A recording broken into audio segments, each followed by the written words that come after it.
For over 100 years, HMS Hoste was missing. A World War I destroyer crippled by her own depth charges. Everybody knew she was down there somewhere, but no one had ever identified her wreck. I'm Dom Robinson, and this is the story of how our Lost in Waters Deep expedition dived to over 100 metres on closed-circuit rebreathers to solve a century-old naval mystery. It all started in December 1916, when the Grand Fleet sortied from Scapa Flow to carry out exercises between Norway and the Shetland Islands. HMS Hoste was leading a convoy of other destroyers in absolutely foul weather when it suffered a failure of steering gear and was detached from the fleet to return to Scapa Flow for repairs. Escorted by a number of other vessels, including HMS Negro, it suffered steering failure again, causing HMS Negro to crash into the stern, releasing a depth charge that exploded underneath both vessels. Almost immediately, HMS Negro broke in half and sank, with the loss of most of the crew. HMS Hoste was less badly damaged, and the captain elected to try and continue to port, escorted by several other ships. Several hours later, it was clear that Hoste was not going to make it, and the captain gave the order to abandon ship. In an incredible feat of seamanship, another vessel, the aptly named HMS Marvel, repeatedly came alongside HMS Hoste, allowing almost the entire crew to leap from HMS Hoste to HMS Marvel. Sadly, 4 men died, but given the conditions and the state of HMS Hoste, it's testimony to the skill and courage of everyone involved that so many survived. And that's where the story would have ended, were it not for the tenacity of Kevin Heath and his determination to make sure that all the shipwrecks around Orkney are identified and the final resting places of their sailors known. Working through old survey data, he identified potential targets for both ships. And that's where my involvement in the story starts, because he called in the divers in the form of the Gasperados team, headed up by Steve and Barbara Mortimer, who very kindly asked if I would be willing to join them on this great endeavour. Now, the Orkneys are a long way from pretty much everywhere in the UK, and that's even more so when you live in Plymouth like I do. But the opportunity to dive on wrecks of this significance simply couldn't be passed up. Also, diving in the knowledge that you are the first person to ever reach this wreck is one that you can't be beaten. It's an incredible feeling. And Rick and myself had the great privilege on this expedition of diving 4 consecutive never before dived wrecks, and 3 of them that we identified. So it was a brilliant experience. And you can see here that we've just arrived at the wreck. Conditions are absolutely incredible. You can see the viz is phenomenal. Even though it's pitch black, our torches are reaching for I don't know how far that is, but brilliant visibility anyway. As always with any dive, there's a bit of admin to do. And for us here, what we're going to do is release the pill or the pellet or whatever you want to call it, just to confirm that the shot is on the wreck. And you can see here we used a slightly different system to the one that we normally use. And basically what it is we have to send, that is the pill there. It's on the shot line and it should be buoyant enough to go up by itself, but clearly that's not working. So we have a bit of a problem. It's 100 meters deep. And everybody else is relying on that pill to get to the surface before they get in the water. So the question is, what do we do? Now, you often kind of have contingencies for various different situations. And, you've planned it in your head. You've thought about what's going to happen. But this wasn't one that we had thought about. We assumed that that kind of ball was watertight and therefore, it's obviously solid, so it would be buoyant enough to get the pill up to the surface. As you can see, that didn't happen. So what I'm doing now is, you can probably see, that is my spare DSMB that I'm just attaching to the pill. Now, this is a really straightforward solution to the problem, and it's gonna fix it, so that's no problems at all. What I would say is you might be surprised how disruptive these kind of things can be. You always feel under a little bit of pressure when you're deep diving, and particularly when you get to the bottom of the shot, you kind of think, I've got all these things that I need to be doing. I need to be identifying the wreck. I need to be putting my strobes on, all that kind of stuff. And even something as simple as that we've just seen there, I often find it kind of mucks around with my equilibrium, and it can take me a few minutes before I kind of get back in my zone. Maybe that's just me, but I suspect other people feel the same as well. So it can be really disruptive. But as you can see on this dive, I'm back in the groove. So I've put my strobes on there, and you can see below me, Rick is away. He's about to put his strobes on. I think he forgot. And now, having done that, it's the big question of trying to figure out what it is that we've landed on. And we want to find out this Royal Navy ship. We want to find that it's armed. We want to find something that identifies it. And bingo, immediately I have spotted something. You can probably see there, it's not the crab, it is the plate. Now, anyone who's watched any of my other videos will know that I'm a big fan of Crockery. It can tell you so much about the ship that you are on, or the wreck that you found. Although, not in this particular case, because that piece is stuck in there. And you can also, hopefully you saw that there were no markings on it, or there's certainly none on the top. And as you saw there, I couldn't get it out. So that wasn't helpful in identifying it. Now, continuing to move along the wreck, you probably saw there's a load of portholes that I've just gone past on the left-hand side. And I'm starting to look at what else we might find. There's the portholes again. You can probably see there's a big row of them. And we knew that HMS Hoste in the bow section did have a lot of portholes. So potentially that's what we're seeing here. You can also see on the right-hand side there that Rick has managed to identify something as well. And that is a big pile of ammunition. You can see there's ammunition that's come out of boxes. There's boxes of ammunition. So that's a really good sign. We're on an armed ship. Potentially it's in the bow. Now, it's relatively unusual for civilian ships to have guns in the bow. Certainly World War I era ships that were defensively armed, the very fact they were defensively armed meant that the guns were in the stern, and that was one of the things at the time. That was the way that you indicate it wasn't an offensive ship. So I'm now moving along the side of the wreck again. You can see there's a few cables, not huge numbers, which you might expect if it was a World War II or more modern ship anyway. The other thing you can see, or you probably heard there, was me shouting to Rick, and the reason I'm shouting is because in front of me there are the boilers, and they're Yarrow boilers, very distinctive shape, V-shaped boilers. They allowed ships to maximise space. You can see there's actually two of them there, so I spotted at least two, and we knew that Hoste had Yarrow boilers, as in fact did HMS Negro. In fact, you can just have a look, there's a third set behind that as well. So the clues are starting to add up now. We've got ammunition, we've got Yarrow boilers, we've got at least 3 Yarrow boilers. The Hoste had 4, but potentially when it broke apart, one of those or more than one of those, may be missing. We also know there's 3 shafts, so if we get to the stern area, that's what we're going to be looking out for. And I think I've just seen the 4th set of boilers there. So 4 sets of boilers. These are really strong indications that we found HMS Hoste. There are only 2 similar sized vessels lost in this kind of area. One of them is HMS Negro, but the sinking position for that is nowhere near here. And actually we dive it the next day and we identify it by the bell, so we know for certain this isn't HMS Negro. So really the only other possibility for it to be, given what we know about it already right at this moment in the dive, is that this is HMS Hoste. So I've gone past the boilers and I'm into right at the back of the wreck, and there's some sort of engine type stuff here. Now, I'm not an expert on engines, steam engines. I'm certainly not an expert on Royal Navy engines, but you can see here that there's lots and lots of engine components, and they are like all these kind of torpedo destroyers of this era.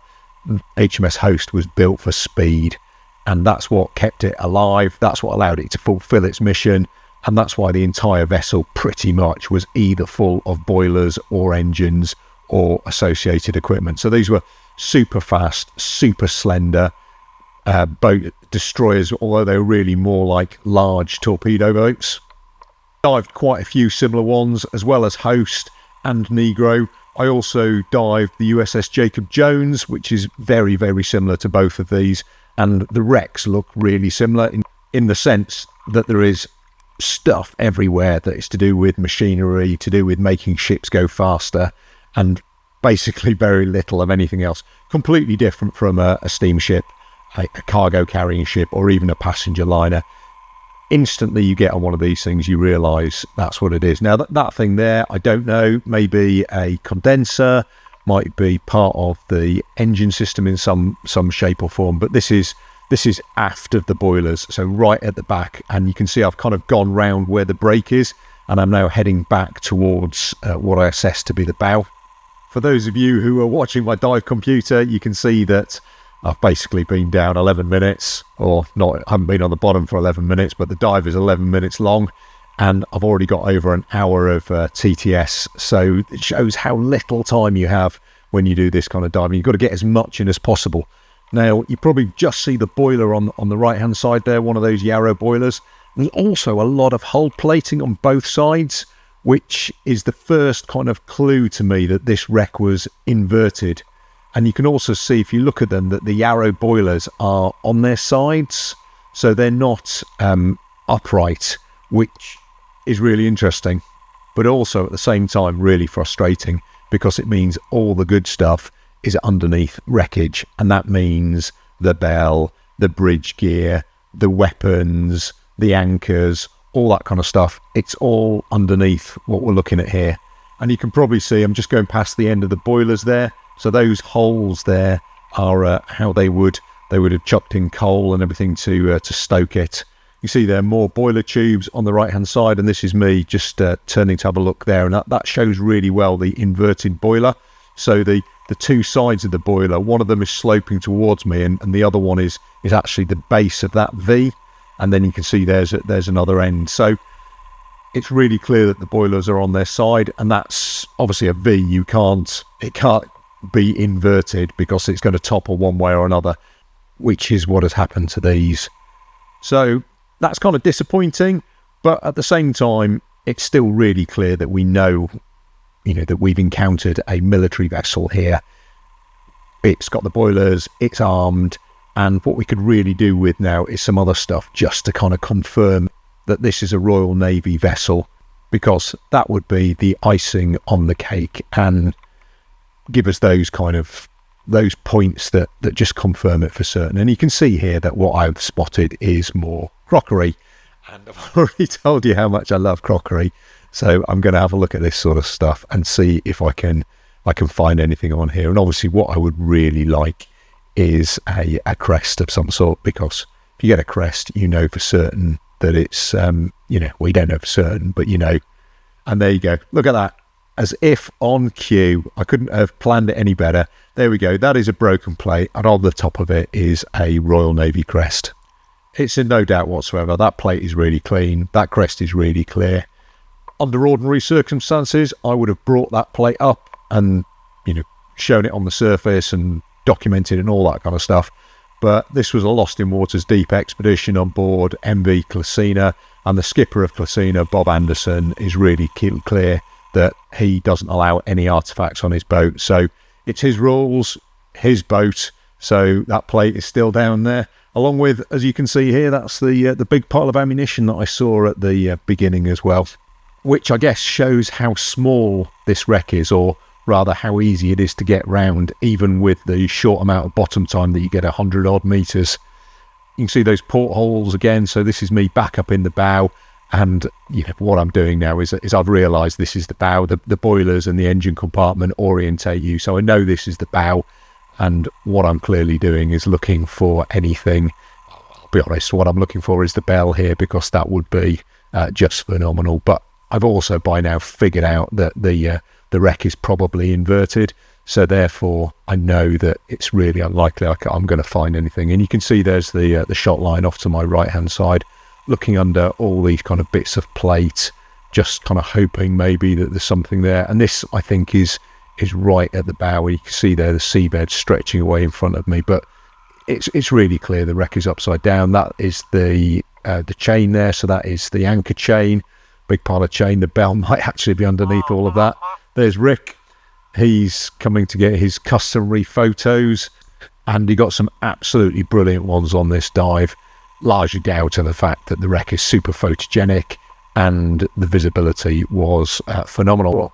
Now, I've cut a bit of the dive out, not least because not very much interesting happens in it. You've seen all the good bits already. So you can see here, this is quite close to the end of my bottom time. I've got 140 minutes of TTS, so that's well over 2 hours. I'm just heading up. This is the what will be the port side, but it's inverted. So heading back up to the shot line, bows in front of me. And you've probably just seen I've got over some toilets there. They seem to be the thing that survived particularly well on shipwrecks. Porcelain, don't know why. They should probably make ships out of it. It's so good. But my dive is now done. And I'm saying goodbye to the Hoste, knowing full well that almost certainly I will never, ever dive it again. And I'll be honest, I'll be surprised if anyone else does as well, because we've now identified it. It's a long way from anywhere. It'd be extremely difficult for divers to get to. And as you can see, we have solved the mystery. So there's probably not really any reason for anybody to go back. And all that is left then is for Rick and myself to make our ascent, get ourselves up to the surface. You can see Rick he's still staying down there. I'm telling him that I'm heading back up, and he is going to join me in a second. You can see now I've ascended a long way. I'm up to 50 meters, my first deco stop. You can see there's some divers coming down. Now, it was a real surprise to me that there wasn't any divers on the wreck when we were there. And the reason is that whole kerfuffle with the pill and me sticking a DSMB on it confused everybody on the surface. So they waited, as you can see, 15 or 20 minutes, and then just decided to give it a go. And they all jumped in, and everybody was very pleased that they did. But it does, I think, show how sometimes, going back to the point, even simple things can cause confusion when you don't have good methods of communication. For those of you who like to watch such things, you can see here that I'm changing the set point on my inspiration, pushing it up to 1.5, which will accelerate my decompression and therefore get me out of the water earlier. And I normally do it round about the depth of my first decompression stop, which is, as you can see, about 50 meters, and so that my offboard shear water's keeping track as well, I'm going to do the same thing on that one. And on a dive of this kind of length, that will probably save me about maybe 10 or 15 minutes of additional decompression time, which is always appreciated. And of course, if you want to, you can change gradient factors and all that kind of stuff on the shear water. I don't. I tend to use 60-18. You've probably seen that on my handset as well. So for those of you who are interested in my decompression profile, here's a quick whiz through. You can see what a 100-odd meter dive looks like. You don't get very long on the bottom. First deco stop is 50-odd meters, and then you're going to spend an awful long time getting back up to the surface. And right at the end there, you can see a couple of extra minutes just for the wife and kids. And from being really quiet and lonely when you're at the bottom, all of a sudden it gets really busy at the end with divers all over the place doing their bits and pieces. You can see there's Rick to my right. I'm just completing my deco, and that's going to be me getting out the water. And it's always a lovely feeling when you get to the surface and it's nice conditions and you look around and there you go, your chariot awaits. That's NV Clasina, Bob Anderson's boat, and it was a fantastic platform for this trip, which obviously had some amazing results. On this dive, we identified the wreck of HMS Hoste. The day after, we identified the wreck of HMS Negro. The day before, we'd identified a wreck called SS Express, which is really important to people who live in the Orkney Islands. So I hope you've enjoyed watching this story. And if you'd like to watch another one very, very similar, although probably even better because we found the bell, that's the dive on HMS Negro, which is also on my YouTube channel, and in many ways was a better dive. It was upright. We got to dive on both parts of it, and we found the bell, which has got to be brilliant. So you'll probably really enjoy watching that video. There's loads of other videos on my YouTube channel about shipwreck identification dives, As always though, if you could leave us a like, if you could drop us a comment, if you haven't already done so, subscribe, turn on notifications, all that kind of stuff. And as always, please watch another video.